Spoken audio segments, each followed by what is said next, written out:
Chocolate की दुनिया। रीना एक नन्ही चंचल लड़की थी जिसे चॉकलेट से बहुत प्यार था। वह दिन भर चॉकलेट खाती और रात को चॉकलेट की दुनिया के सपने देखती।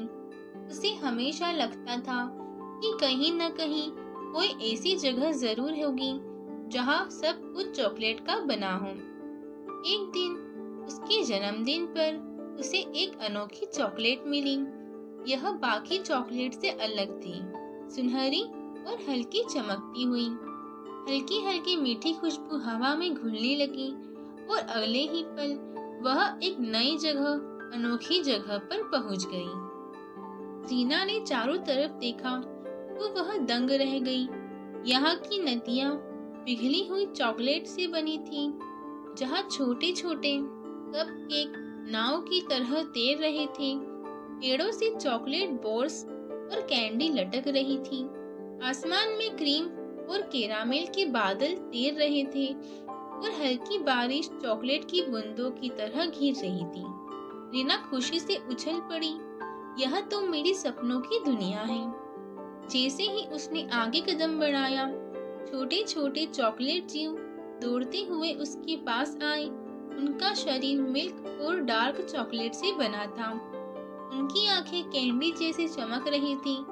वे हंसते हुए बोले, स्वागत है रीना, हम जानते थे कि तुम एक दिन यहाँ जरूर आओगी। रीना को अपनी आंखों पर यकीन नहीं हो रहा था। उसने चॉकलेट के एक छोटे से जीव को गले लगाया और वह खिलखिलाकर हंस पड़ा।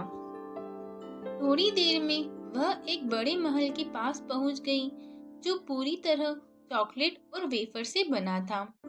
अंदर एक शानदार सिंहासन पर एक गोल मटोल राजा बैठा था, जिसका मुकुट पिघली हुई चॉकलेट से बना था। राजा ने कहा, रीना, हम तुम्हारा इंतजार कर रहे थे। यह दुनिया तुम्हारे जैसे चॉकलेट प्रेमियों के लिए ही बनाई गई है। यहाँ तुम जो चाहो कर सकती हो। रीना ने चॉकलेट की दुनिया में घूमना शुरू किया।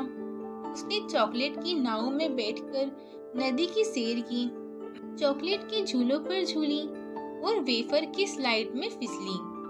वहाँ एक चॉकलेट फैक्ट्री भी थी, जहाँ खुद ही चॉकलेट बनती और हवा में उड़ती हुई सब जगह बिखर जाती। यह सबसे शानदार जगह है, रीना ने खुशी से कहा।